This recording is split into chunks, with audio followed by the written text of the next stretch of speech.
Ladies and gentlemen, get ready to embark on a journey like no other. Welcome to the Glum Lot Podcast, your go-to destination for a unique blend of recovery and discovery. I'm Brett. And I'm Mark. And in this podcast, we will endeavor to create a safe and uplifting space for our guests and listeners to share their stories with sincerity and a touch of humor. Remember, we are not a Glum Lot. The Glum Lot Podcast is more than just a source of entertainment. It's a beacon of hope, proving that even in the darkest moments, recovery is possible. Every story we share carries the power to inspire positive change. So buckle up, get ready to listen, and join us in discovering the strength that lies within every individual's journey. This is the Glum Lot Podcast, where humor meets hope. All right, Mr. Brett, welcome to episode number 98 of the Glum Lot Podcast. We are getting there. Yeah, we'd like to remind our listeners they can contact us at theglumlotpodcast@gmail.com, and please join our Facebook group, The Glum Lot Podcast, on Facebook. Absolutely. Right? Okay. Absolutely. What's on your mind today, big guy? Well, it's been a while, you know. It has. We haven't recorded in a bit. Yeah, and I have missed the crap out of it. We took a hiatus. Yeah, well, I took a digger on a log in a lake. That's right. But people are going to want to know what that means. Well, I took a digger on a log in a lake. That doesn't sound healthy. No, it wasn't. It was not smart either. So I'm a leader of a youth group, and there was a suggestion that I try log rolling. And they're always telling me that you always tell us to try what you're uncomfortable with, and see if you overcome it. And I was like, ugh. So I did. And so I'm walking out to this log in the water, and I got a message from my higher power pretty quickly. About 4 steps in, I nailed the biggest rock in the lake with my foot and broke my toe. But, as usual, when you're walking and you trip, you pretend like nothing happened or you meant to do it. And so I walked out farther in pain and decided to try and get up on this log in the water. And it didn't work. What do you mean it didn't work? Yeah, I jumped out of that water like a spry dolphin, and I just didn't make it on top. I made it smack dab into it and broke my rib. Oh, and a rib injury is so painful. Yep, and it was one of what they call true ribs, so it was even more painful. And I ended up getting pneumonia. Oh. Yeah. So, there's been a lot. Life got lifey, so we've had to take a little hiatus. Yes. So we took a hiatus, and we're back. We're back. And what is he still wants to know what I'm thinking about. He's like, just shut up and talk do. about the topic. Nobody cares that you fell down and got a boo-boo. Okay, so when life gets lifey, sometimes, man, you feel it can get rough on you mentally. Of course. And, I'm laying low. I'm a little bit isolated because I can't get out. It's painful, like you said. And boy, did I start getting into my head. It's crazy how quickly that can happen. I felt like, man, I am a dude in the program. I'm insulated a little bit. And they warn of that. Yeah. Right? Well, what dwells in there is poor me. Right. And nobody has it as bad as me. And we'll talk about the poor me in just a second. Okay. So, I got to go to a meeting a week or so. I was pretty disruptive because I was coughing so much, but it just wasn't the same. And, all I've been doing is telling people what's going on and how bad I feel. Wah. And last night I was in a meeting, and the topic was asking for help. And, at first I was like, yep, got to do it, right? That's a damn well better. Got to do it. Get comfortable with it. But then I got thinking, because I do that too much, and I kind of realized something about myself, and it was really humbling. What's that? That I'll ask for help, but am I actually using the help I'm given? So you'll ask for help and talk about it, whether you're not going to take action. And what's my help. motive for that was another thing I questioned myself on. Was it to get sympathy, right? Was it for somebody to say, well, I'll help you with that, or I'll do it? And I'm just like, oof. Let me ask you this. Who is the king of not asking for help? The person across from me. Yeah. But, I don't want to show weakness. Well, right. I don't need any help with anything. But here I am asking for help and talking about asking for help, but am I accepting what I'm given, or am I just using it to... You should have raised your hand a second time and said, I'm asking for help about asking for help. Yeah. That would have been confusing for everyone. Oh, it definitely would have been confusing. Yeah, I mean, the thing about AA is the help is there for whatever you need, whenever you need it. Yeah. People don't ask for it. people don't bring up topics because I'm guilty of this too. I don't want people to think there's something wrong with me. Yeah. I don't want to bring up a topic. I'll wait for somebody else to bring it up.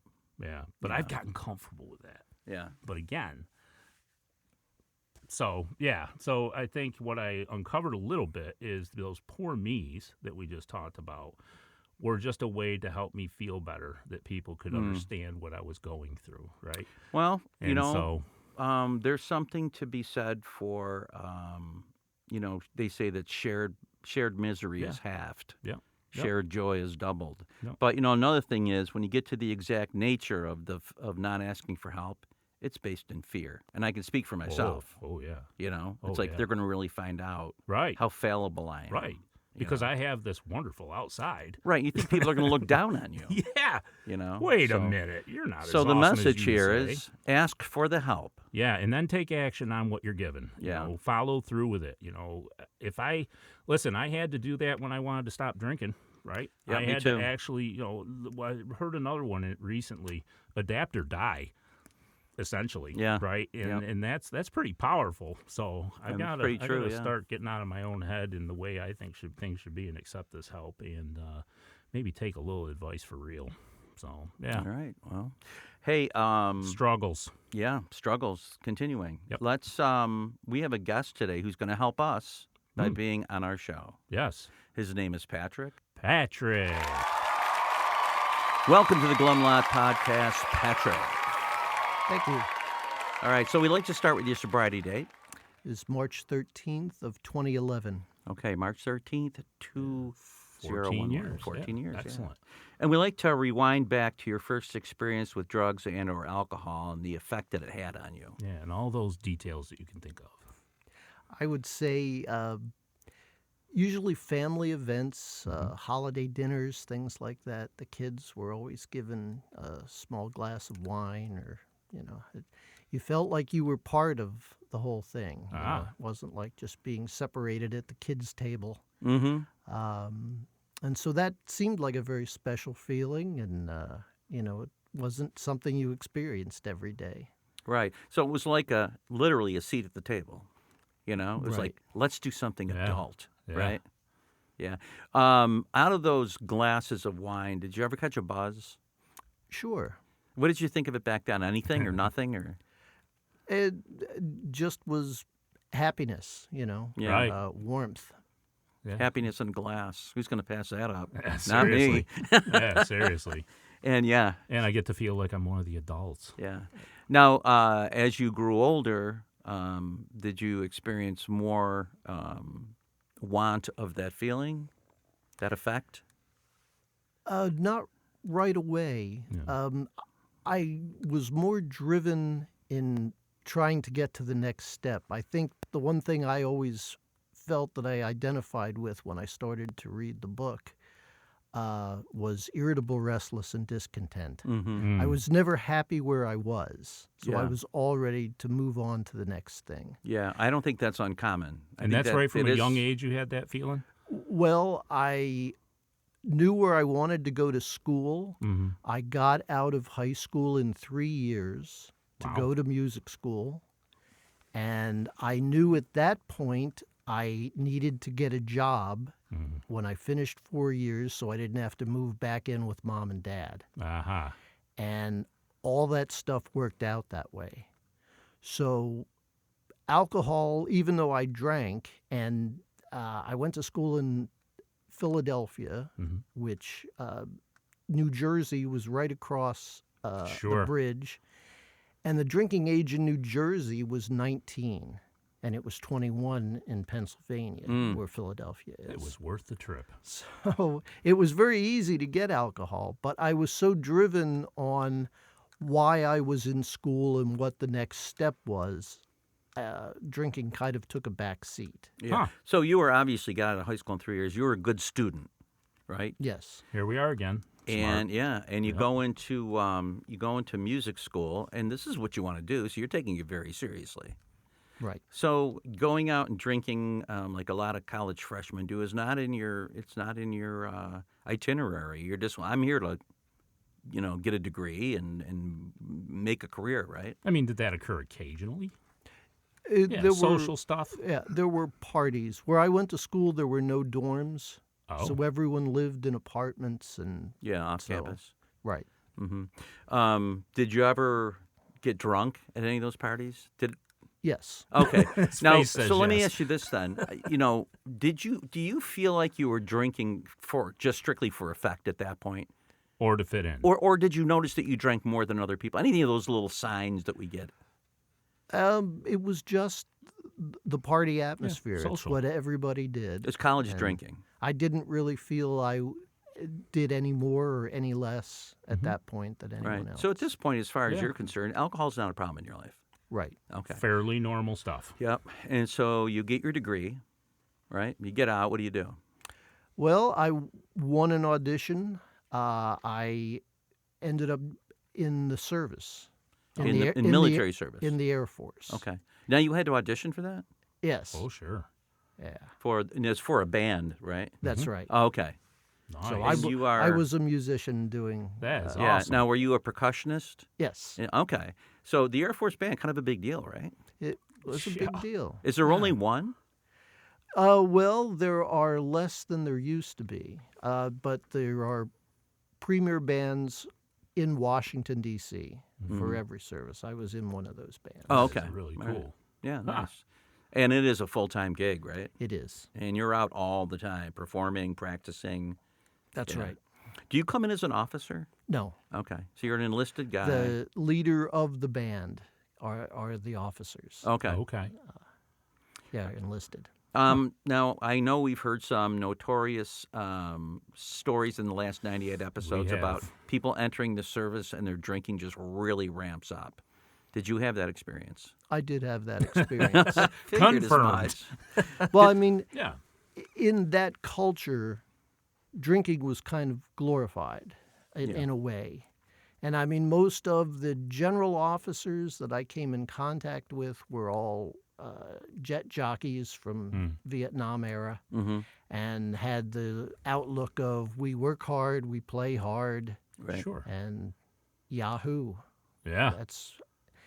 And I was drug tested loads of times over the 20 years that I did that job. Wow. But I drank, You never smoked weed, never did any of that never stuff? did any of that. Yeah. Over the course of your career in the military, did your alcohol consumption ever become a problem? No. I mean, there were some Incidents? there were some incidents that, Are there any that we can hear about? I was on tour and I almost got left behind, or actually I really did get left behind. To see if I can make the story short, we were on tour in St. Louis. And a lot of times after our concert, we would try and find another band that was playing. And there was a really good band at a fancier hotel than where we were staying. And went to go hear them. And we ended up at an after-hours club in East St. Louis. Needless to say, or to try and make a long story short, came out of that after-hours club at 6 a.m., and the sun was coming up, and the next day was Sunday, and it was a matinee that day in another city. Oh. That you're supposed to So- play at. Right. Oh. And so the whole group was leaving, and I think I went back and I got myself cleaned up, and I said, well, maybe I'll just lay down for a few minutes and rest my eyes. And when I woke up, everybody was gone. Oh, they didn't even wake you up. And I had to find my way Shit. to that next city, Where was Oh, it? boy. Jefferson City, Missouri. So could you drive? Well, I got there. Okay. And One way or another. there again, I think it's part of our story Oh, yeah. is that I made it. Nobody really asked any questions. So there were no consequences. Yeah. Had I missed the gig, there would have been Sure. major consequences. Sure. Yeah. And, if nothing else, there would have just been no doof, doof, doof, doof, doof. It's like, wait a minute. And everybody would have been playing off time. It would have been a I mean, disaster. what a nightmare. Yeah. Right. So, At what point? Oh, so anyways, 20 years, right? So do you retire after the 20? 20 and out? I did retire after the 20. And what did you do after that? Well, I won another audition for the orchestra in the city where I live now. Okay, so it's a full-blown city orchestra. Yes. Like legit. Yes. And you start your career there, and does your drinking ramp up once you get settled somewhere? Well, I like to think of it, again, this is something I get from the stories in the back of the book. The geographic cure is that, in some of the stories, the person says, well, I'll move all the way across the country and I'll have new friends and a new job and new life. And I ended up bringing all of my old problems with me to the new place. So pretty much it becomes the same. And I live in a part of the country where we get, on average, 136 inches of snow every year. Yes, we do. And I wasn't quite prepared for that. Where do you originally come from? New Jersey. Okay. Yeah, no snow to really trace. Yeah, and it was close to the, the ocean, so Okay, yeah. Snow wasn't as bad. As, Right. So you said you brought all of your problems with you. What does that mean? Like, what were you struggling with? That you were thinking this geographical cure might. Well, I really left the other job because they were trying to move me to a different section of the workplace, and I just, again, I was very ego-driven, and you didn't agree with it. As we know, life on self-propulsion doesn't work over the long haul. Correct. And I remember coming out of a meeting, and I said, well, I guess I'll just have to go and win a job somewhere else. That'll show them. And that's what I did. Yeah. So you gave him the old fuck you. Right. Okay. Yeah. Love it, Mark. Thank you. That's the ego-driven thing. Yes, it yeah, is. you know what? Fuck you. We'll see if this band survives without me. That's right. How long you been around? 250 years? Place will fall down when I leave. And I have to say, none of this was on my radar at that time. Yeah. But I was not grateful for anything. Of course. Yeah. I was not humble. As I said, my ego was out of control. And it's funny. One of my subordinates when I was in the Air Force, and this was a night of drinking, but in a bar, he had referred to me as a condescending prick. Wow. I've called Mark that a couple of times. No, I've been, people said that before, yeah. I never thought of myself that way. Oh. Right. And my first thought was, this is a guy that works under me. Yeah, right. How dare I could make his job miserable. Yeah, my response to that was always, oh, fuck you. Quit your whining. Yeah, right. Deal with it. So you relocate to this new city. It's very snowy. You don't get out much. You're working the job in an orchestra that doesn't really travel outside the area a lot, right? You're used to being on the road banging away at it, right? Right. So you have more downtime, right? And we all know that idle hands are the devil's workshop. Yeah. Is that the kind of situation you found yourself in? And lots of isolation. So you move here alone. Yes. You're not married. Well, I got divorced when I was in the service. Okay. So you're on your own. You move to a new city. You don't really know anybody, right? Right. You're just meeting people at work. Just so you fall into drinking a little bit more? Yes, definitely. Was this like the big turning point yet or not yet? Things were starting Okay. to get where things were being messed up by me. And you know how we get warning signs, but we usually don't heed them. We don't pay attention to them. It was that type of a thing. Okay. So What were some of the examples of these warning signs that you passed up? not showing up for work, Okay. showing up for work impaired. Mm-hmm. Mm. Did you get called out on that stuff? Yes. Okay. And you were just like, yeah, it's just no big deal.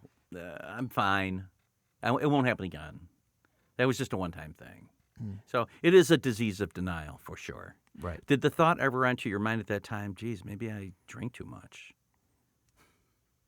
Not until, and I was presented with documentation of a pattern of behavior. Ooh, man. And they were trying to get Manage rid of you me. out. Yes. And luckily, one of my colleagues was a military vet and got me to someone at the VA hospital in the city. And they have a behavioral health clinic that I was able to do an outpatient. So- were you there for specifically alcohol, or was it depression and isolation and all that? Actually, was specifically for alcohol. Okay. So did this colleague of yours, did they recognize that you had a problem with alcohol? Yes. Right? And when they confronted you with that, did you go, yeah, you're probably right? Yeah, the first time I sat down with a counselor at that outpatient clinic is when, and that was the shocking thing as we talked and I told my story, that she said, so what you're telling me is you had a spouse-like relationship with the bottle. And that just killed me. I had never thought Right. in those terms. Like, You're right. yeah, for years now, Yeah. I have had a spouse-like See, if somebody said relationship. that to me, I would have said I would never spend that much time with a spouse. Right, yeah. I would That's an never interesting crave way a to- spouse like that. It's But yeah, interesting. it does become, and we've talked about this before, Yeah. it becomes like an integral part of your personality that you need this. Oh, you definitely it's argue your- with it. Yeah, it's your other half. You look in the Tell it mirror and sweet yell at nothings. yourself. And all Yeah, this yeah. It's crazy. Yeah. And so you get into this outpatient program, right? Do you start going to meetings? Well, there again, the woman that was interviewing me, and she was what I would consider like the good cop counselor. The bad cop counselor who we had in the afternoon he reminded me of a basic training instructor. And I was scared of him. And he would always ask 3 questions. He would ask your sobriety date, he would ask what your drug of choice was, and he would ask how many AA or NA meetings have you been to in the last week. Ah. And I kept coming in and saying 0. And I said, I can't keep this up. And I went to my first AA meeting after that. Now, I went back there to visit and I spoke to that gentleman. And he said, well, the kind of drinker that I thought you were, I thought you could go through this outpatient clinic and you would be back to drinking in short order. And he said, that's why I suggested that you go to Alcoholics Anonymous and surround yourself with like-minded, sober people. Good advice for any of us. Oh. Yeah, that's true. I mean, if I could have got sober with just going to a couple outpatient And things. self-knowledge. Yeah, right. If I could have went to Barnes & Noble and bought the big book and read it and never drank again, I would have done it. There's no way in hell. No way. So tell us about your first meeting. Did you raise your hand right away? To be honest, one of the people who I got to know very well in those years, but I took the chair right by the door so I could escape. Good thinking. Yes. And she looked around and she said, oh dear, are you new? Come sit up here with me. Oh, I was God. like, oh. Blown my plan. And, I think I heard some horrible stories that night. I heard some things that made the other people laugh. They'd probably Yep. heard them before. But I guess for the most part, I remembered how comfortable these people felt in their own skin. Ah, And Yes. I did not feel that way at all. I couldn't imagine or I guess I left that evening saying, whatever these people have, I would like to be like that. That's perfect. So Yeah. the attraction. At first, I didn't believe it, right? I was like, this is not real. These people weren't as bad as me, right? If they can say that, and they feel like and they're acting all normal. At first, I was just like, Didn't take long, though. Yeah, I came to that same realization that that's what I want. Did you, did they talk to you about getting a sponsor at that time? Yes, Okay. Did you take action on that? I did. Okay. How soon? Within a couple days. Oh, Wow. nice. Okay. So you get Nice. your first sponsor. Do you start working the stops? Yes. Jeez.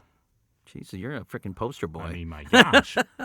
Although, I mean, There we go. I don't, here again, I don't know if I want to tell stories. Usually when people ask about sponsorship, I start to tell this story because the first person that I had Well, stories are what we relate to. first person I had as a sponsor, first of all, didn't have a car. And we would usually go out for coffee for the meeting after the meeting. Mm-hmm. And then that progressed to, I should also mention, I lost my job. As a That's result of... No, Oh. as a result of the place going bankrupt. Oh, okay. Well, that's So I'm not going to pin that on Oh, you. you didn't cause it? Every- Cool. Everybody lost their job. Yeah. So That makes it so much easier. I didn't necessarily want to do a whole lot of driving around, but later on, starting the meetings after the meeting, he wanted to go to the grocery store. So I would get done with the meeting and the meeting after the meeting, and then I'd be Then you're heading to the wandering around grocery the store. grocery store with the guy that's sponsoring me. Uh-huh. And then he wanted me to drive him into the city for job interviews. And you're like, wait a minute. This Right. isn't sobriety. Mm-hmm. This is you're trying to trade me your sponsorship for my transportation. That's not the way it goes. That's not how it works. And I didn't know how to get out of it. Of course not. And my Uncle John, who had been in the program since I was a kid, and I talked to him about it. As a matter of fact, he was the first person I talked to about my alcoholism or the fact that I might be an alcoholic. But when I asked him about the sponsorship issue, he said, well, you're not married to the guy. You just tell him it's not working out. Yep. You'll ask somebody else to sponsor you, and he'll sponsor somebody else. Mm-hmm. Right. And that is the way it works. Sponsors can be fired. That's right. Yeah. But I thought, I see this guy at the same meetings every night. How am I going to... Face them. Right. After How I is this fire him? I'm gonna going to work? let him down. Yeah. And in the end, it was no big deal, right? Right. Okay. Hey, interesting thing about the uncle. Did you approach him before you went for your counseling, before AA, about alcoholism? No. Not at all. Mm-mm. So after you got to AA, though, did you contact him and say, hey, I'm going to these meetings. I know you're sober. Yes. And whenever I was at home visiting family, I would go to meetings with him. Oh, no kidding. Oh, that's cool. Yeah. That's great. So you get a new sponsor, Yes. a normal sponsor that doesn't want to ride everywhere. Right. And you start working the stops. Mm-hmm. Attending how many meetings a week, do you think? 7. Oof. Oh, my God. That's Man. great. Did you do the 90 and 90 thing? Yes. Wow. Outstanding. That's amazing. And at this point, let's say after your 3 months chip, are you feeling like this is a good way to live? I needed this. Or were you like, I don't know, we'll see what happens one day at a time? No, well, and the whole thing, I mean, this was kind of like a third step moment for me because when the orchestra went bankrupt, and you're worried about, well, how am I going to pay for this? How is all this, what happens now? Or as an alcoholic, you think all hope is lost. Well, right. I might as well drink. And you're in a field. It's not like you can go right down the road and go join the next orchestra in town. It's Right. it's not that easy as a musician. Right. But I couldn't do anything about the situation as it was. I had to accept it. But I was reminded the one thing you can do is not drink one day at a time. You can show up here at these meetings, and you can keep working these steps. That you can do. So it was just the determination of that. And you started out talking about asking for help. Yes. So this is another part of my story that I love. I had been on unemployment. Unemployment ran out. I didn't know where the next payment was coming from. I was going to an audition down in Virginia, and I had a headset for my cell phone. I called everybody I knew in the music business, and I said, I'm just about out of money. I could really use some help. If you know of anybody that needs a drummer or a percussionist, I will go anywhere. I will do anything.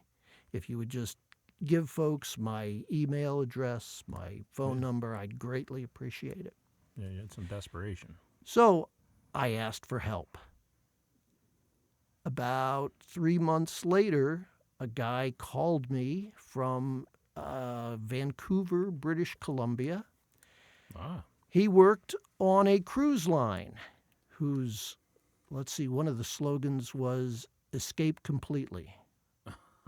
I think that was alcohol, actually. That was there.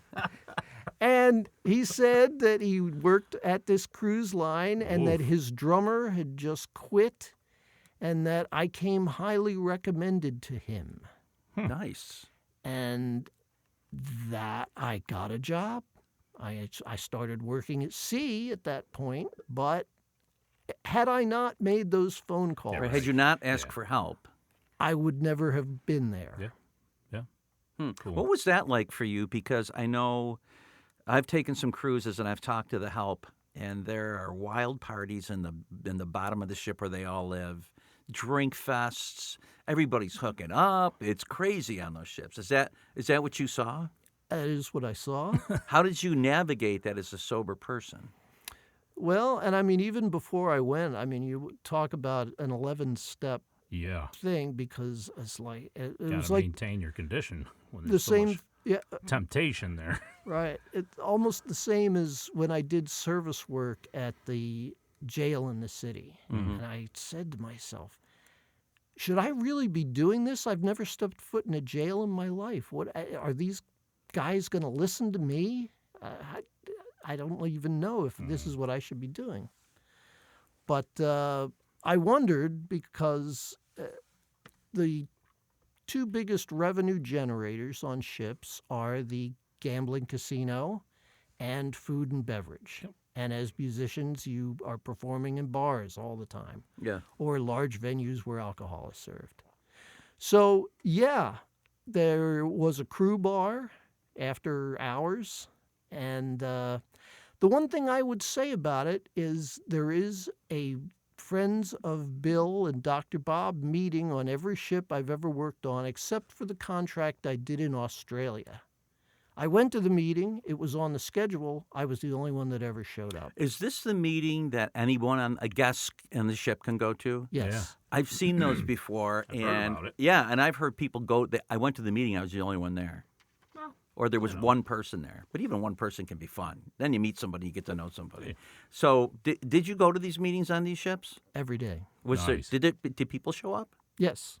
Oh, interesting. How many people? What was the most people that ever showed up? You know, the Atlantic crossings, where there are no ports.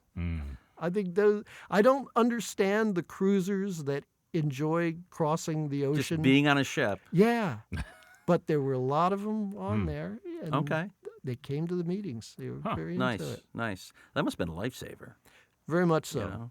And now, so you're playing out in these environments where alcohol is served. You bang through the steps. You're living in an environment where alcohol is served, and people do get drunk on those ships, right? Oh, yeah. And so, are there other people in the crew part of it that are sober with you? I'm sure there must have been, but see, everyone's work schedule is so static. Yeah. I had the luxury that as a performer, we really only worked at night. Oh, Okay. true. So I Yeah. could attend that meeting during the day, whereas other crew members couldn't necessarily, take the time out for Yeah. that. Yeah. But it was interesting that you were sort of like the elephant in the room Sure. in this crew bar, which is the rec room. So where else are you going to go unless you're just going to sit in your cabin? That I had people approach me, not in a big group, but when I was by myself, and they would confide in me and say, I think when I'm working out here, I drink a lot, and when I go home to my wife and my children, I have trouble. Adjusting to that. Right. Yeah. And how do you do it? Ah, They asked me. Yeah, they're testing. So in a way, and I thought, out here at sea, there's no way I'm going to be able to do any service work. Right. And there you go. And it just presented itself. And there Go are a lot of non-Americans on those ships, right? Yes. And I don't know about. I mean, I know AA's all over the world, but I mean, in the U.S., very available. I'm not sure how it is in African countries, South American countries. I know it exists. Yeah, it definitely exists. Did you ever catch any information about that? Did people ever say, "I don't know what the hell AA is. That's not where I am," or? I can't say that they did. It's pretty much everywhere. So you never went out? Meaning back to drinking? No. Wow, that's cool. You're my hero. Me either. Brett never did either. I did. Yeah, I was just curious. Yeah. So you had a firm grasp, and you've realized the rewards of the program, and you work on it. Very much so. So what's that look like? Now, So like now. well, I'm running 2 meetings. The person, and I mean, we lost a lot of people due to the coronavirus. Yeah. And the lady that ran 2 of the meetings that I attended, and I think she had always expected that I would take things over after she was no longer around, and that's what has happened with that. I'm sponsoring a few people Excellent. because it just seems that, and I don't want to speak badly of Zoom meetings, but I never really got into Me that. neither. Me neither. And I know another guy I had sponsored said, "Oh, it's great. I attend a meeting with people in California. It's Some really people love it, man. cool." Some people love it.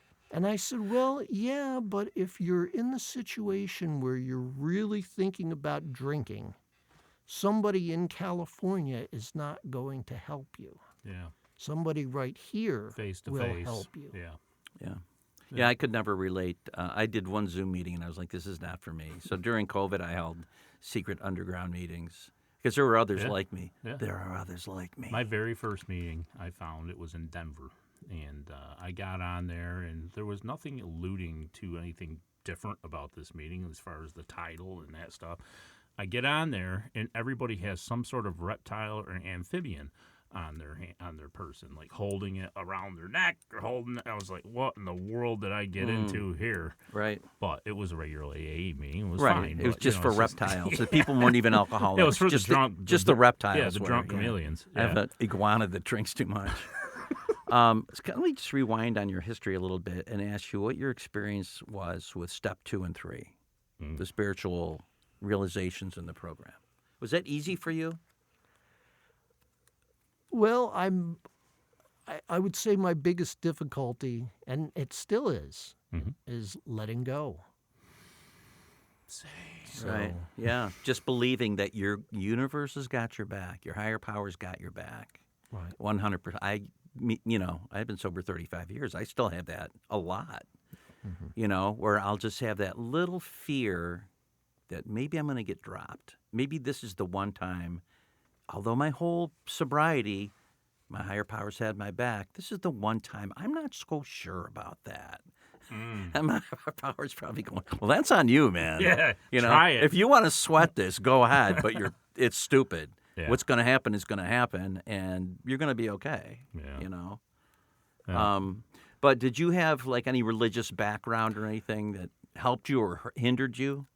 I would say being hung up about the religion of my childhood. Catholicism. Right. Boy, us Catholics, I don't know what happens to us. I But know, I know there's a lot of... Yep. And again, just something else that I have to let go of. Yes. Sure. The second step really does not have anything to do with religion, deity. organized religion. Right. It's just something other the whole than me. program doesn't. Yeah. You know, Yeah. it's our. You know, number one on my 4th step list was contempt for organized religion.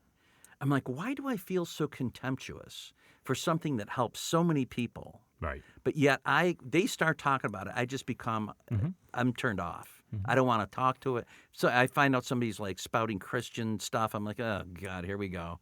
I'm like, I got to let that go, man. You know? As I started to think about it in the context of AA, and please, Catholics, don't turn off the podcast at this point. But I remember having this discussion in a meeting, and I said, I think about it. Going on a Saturday afternoon to sit in a booth in the dark and talk to somebody through a screen like you're talking to the drive-through window at a fast food restaurant, and you don't think you have good enough sins to measure up, so then you'd make something up while you're sitting I used to in do there. that when I was a kid. Are you serious? Oh, yeah. Yeah. Wow. You weren't raised Catholic, No, right? no. Okay, so when you do your first confession, Yeah. here's the weird part about it for me when I was a kid, is they not only want you to say, I lied, but they want you to quantify it. I lied 10 times. I did this 3 times. And then they're going to assign you an act of contrition, which is, say, 3 Hail Marys, 2 Our Fathers, and whatever the hell they're going to tell you to do. for your illness. Right. And then you're supposed to do that, and then you're supposed to walk out of there. And you're a kid, so you're like, you're going through the motions. But when you sit down, you're like, all right, so I'm going to say I did 3 of this, 4 of this. I just got to make sure I'm somewhere in the middle. But it's like you say, the Or experience. they won't believe me. Yeah, and I think for people who are into it, I think the experience of a formal confession to somebody in the clergy cleanses them. That's how they do it. Well, yeah. And we have the 4th and 5th step. It opens a path to the upstairs. Right. So for some people that works. For me, it didn't work. But the old me, before I went through the steps, was like, well, it doesn't work for me, so it doesn't work for anybody. Right. The new me and is anybody like, thinks it will work for them's nuts. And I ran into the same thing with where we live. At the end of the meeting, everybody stands up and you say the Our Father, the Lord's Prayer. And I know a lot people who are not religious, particularly new people, are very turned off by that. They don't like it, and I was one of them. And so I said, I got to really work on this as part of my 5th step and my character defect about this whole organized religion thing. And I ended up finding one line in that prayer, and it's, give us this day our daily bread. I said, that means one day at a time to me. Mm-hmm. And then I started finding other lines in there that I could relate to steps or something spiritual, non-religious, non-Christian that I could relate to. And I'm like, really, there's a lot of good stuff in there. Yeah, So, yeah. So I said, I'm going to keep an open mind on this one, And also, it's a prayer that everyone can readily memorize. Yep. I can remember one meeting I went to that someone had a problem with the Our Father. Yes. And they decided, okay, we're going to say the Serenity Prayer, but we say it at the beginning of the meeting, so at the end of the meeting, we can't just do those 3 lines. We're going to do the entire Serenity Prayer, which no one knows. Right. So then somebody had to print up pages with that prayer on it, and they had to be handed out at the end of the meeting and then collected back up. And where did we put those prayers again? And it just got to be such a chore that they didn't want to do it anymore. Yeah. So just defaulted and went back to the Our Father. Yeah, and a lot of times in AA, especially early on, if you don't get something or something doesn't make sense to you, you just go with the flow.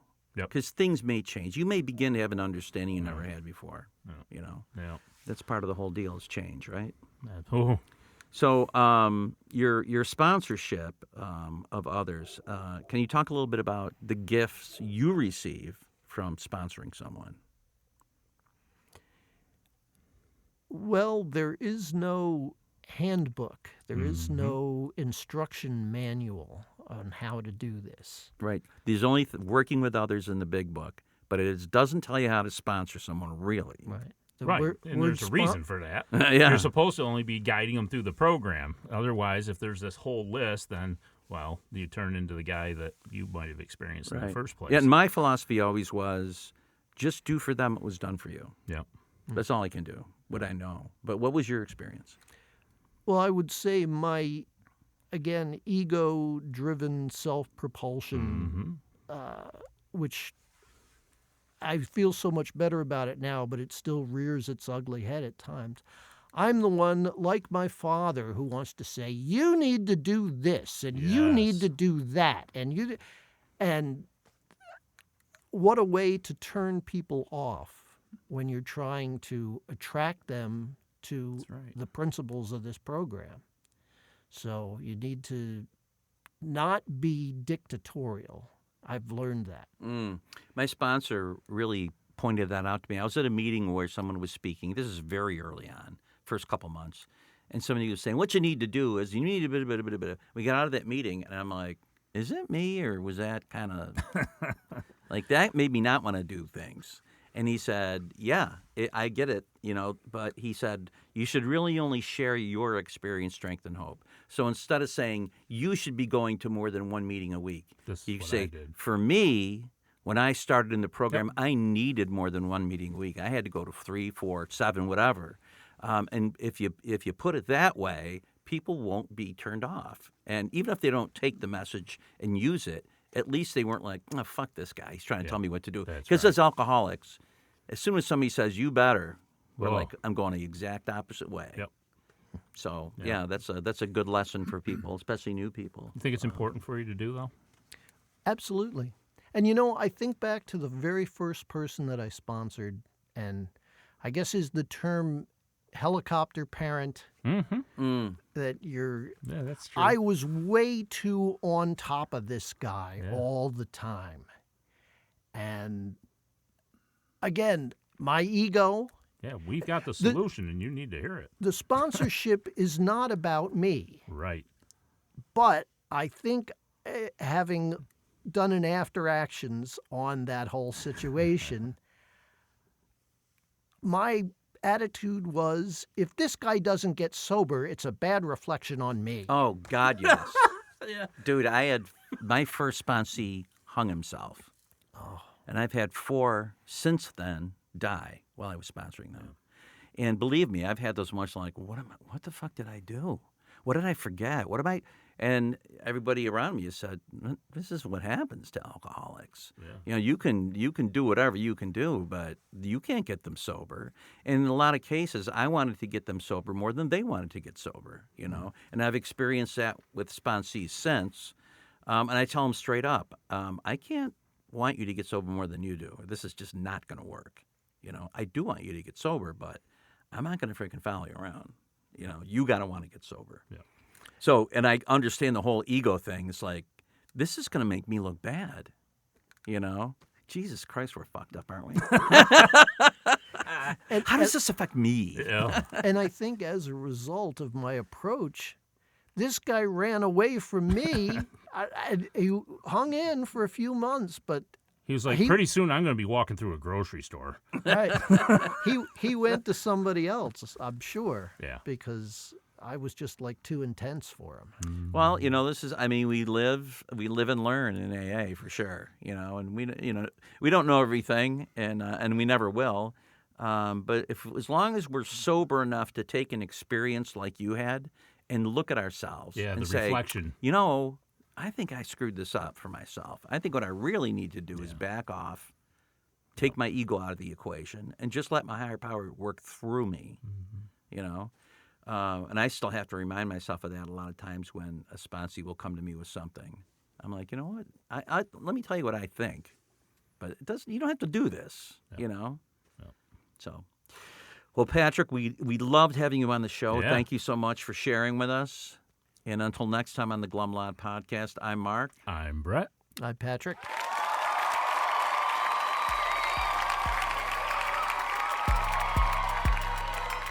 As we wrap up another episode of the Glum Lot Podcast, we want to extend our heartfelt gratitude to each and every one of you who tuned in today. Navigating the path to recovery from alcohol and other substances is a journey filled with challenges, triumphs, and self-discovery. Remember, we're not affiliated with Alcoholics Anonymous, but we're here to provide a safe space for open conversations about the complexities of recovery. Your stories, courage, and resilience inspire us and our listeners alike. If you or someone you know is on the transformative journey, know that you're not alone. Join us next time as we continue to explore the diverse facets of recovery. Until then, stay strong, stay connected, and remember that each day is a step towards a brighter, sober tomorrow. Thank you for being part of the Glum Lot community.